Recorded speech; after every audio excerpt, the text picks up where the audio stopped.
It has been a while since a movie has completely stumped me. There's a new indie horror coming to theaters and then exclusively to Screambox that's called The Outwaters. It's one of the more gruesome movies I've seen, at least for quite a while. But is this found footage freak show worth checking out? Four travelers encounter menacing phenomena while camping in a remote stretch of the Mojave Desert. Since this is found footage, the story is all in what's captured on tape. In this case, it's 3 SD cards that are recovered about 5 years after 4 people go missing in the Mojave Desert. What we've seen is shown in chronological order in the recordings, so we get an accurate account of what takes place. The first half of the movie is a lot of establishing footage to show us who the players are. And I think also it gets us used to the style of filming the dude with the camera has. He likes close-up shots where we don't get full bodies or even sometimes full heads. I mean, much of the time the camera is pushed in so that it invades the personal space. And we see from the mouth to the eyebrows, and sometimes not even all of that. Now, there's not much Steadicam footage in this, and as the film goes along and the story descends into madness, the steadiness goes away, and I begin to feel slightly nauseous because of all the changing angles and the camera movement. Now, the first half is also admittedly slower in pace. There's a lot of partial conversations that we get as the characters interact, visit others, and even share drinks. I mean, the 4 are heading into the desert to shoot a music video. So the group consists of 2 brothers, a female singer, and then another young woman who is the filmmaker's friend and who's also going to be doing the makeup for the singer. Now, they all seem to get along, and there's no tension that we feel from the quartet, which puts us at ease somewhat within the narrative. But there's this unspoken tone to everything that gives it a slightly foreboding sense. There is some amazing sound design in this movie. When the group is out camping in the desert on their first night, there are some crazy loud and booming sounds that come from seemingly just all around them. The sounds could be thunder, gunshots, or even who knows what. I mean, they're loud, disconcerting, and unsettling. And because it happens at night, the noise is indiscernible as to where it's coming from, but it envelops the entire valley that they're camping in. There's also other times when the dude with the camera takes a microphone and he shoves it into a hole in a hill. Now, the reverberations that are captured, they're harsh but rhythmic, creating almost a breath-like sound that's run through a synth. And this is something that the movie excels at. All throughout, there is amazing sound design, from screeches to screams that are all combined within ambient noises that naturally occur in the environment that they're in. But then in the final half of the film, this is where everything descends into pure chaos. Now again, the sounds, they're awesome at helping to craft mental images that otherwise go unseen. There are thwacks and squishy noises, helping to create a visceral and disgusting mental scene. But even though the sound is cool, the visuals are so hard to see that it becomes almost futile to try and watch.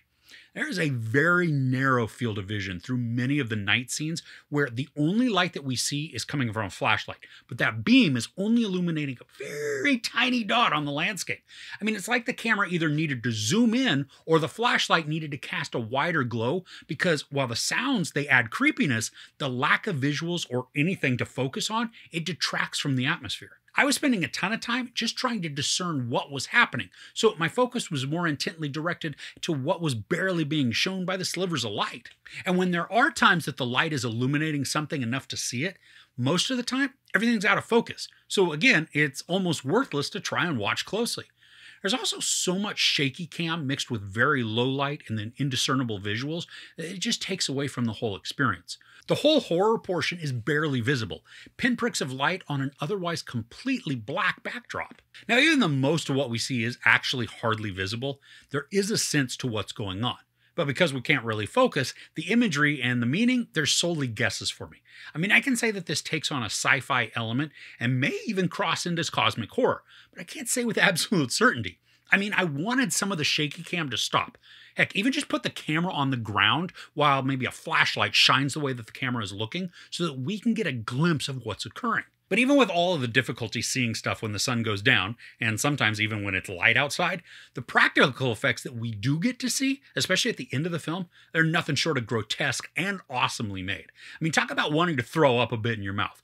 What we're shown is just downright nasty. These are certainly a huge high point for the movie. The effects are created in ways that are going to make you sit up, or maybe even throw up, but they're great nonetheless. All right, so I am a fairly intelligent person, and I think I can pick up on a lot of themes and ideas within a story. But at the end of this, I really have zero clue what actually went on. at least confidently. Now, as I had said, there are elements of sci-fi and possibly cosmic horror that are mixed with the discombobulating frenetic gore. There's even a serene moment that allows us to take a break from the shakes, but the visuals are still in motion, so it's difficult to gain any kind of equilibrium.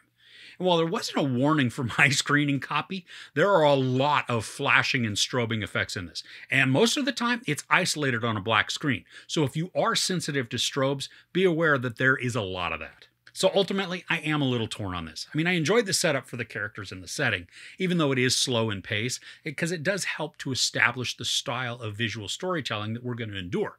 I also love the sound design and the practical effects. Both of these are masterful in their execution, creating imagery that we can both see and hear. But then there's the difficulty in seeing actually what the heck is going on when that chaos really begins. I like what we do get to see, but there's so much more that could be shown. And in this case, less isn't more. I needed to have more illuminated and in focus, because even some of the effects don't get their proper due to the lack of lighting and out of focus shaky cam. The movie still manages to be unsettling and atmospheric with some palpable tension, but it would become even more disturbingly terrifying if we were shown what we're hearing. I recommend waiting to see this when it hits Screambox rather than going to the theater, but I do know that the sound experience within the theater would probably be phenomenal. There's no sex, some nudity, some profanity, and a ton of grotesque and gruesome violence, at least in what we can see. I give The Outwaters 2.5 out of 5 couches. So what's a movie that made you queasy? Now, I remember that the original Cloverfield was making some people puke due to all the shaky cam when it had originally come out. But what's one that makes you uneasy? Let me know in the comments below. If you enjoyed this review, please give it a like. Also, don't forget to share and subscribe. I'm Chris. This is Movies and Munchies. Thanks for couching.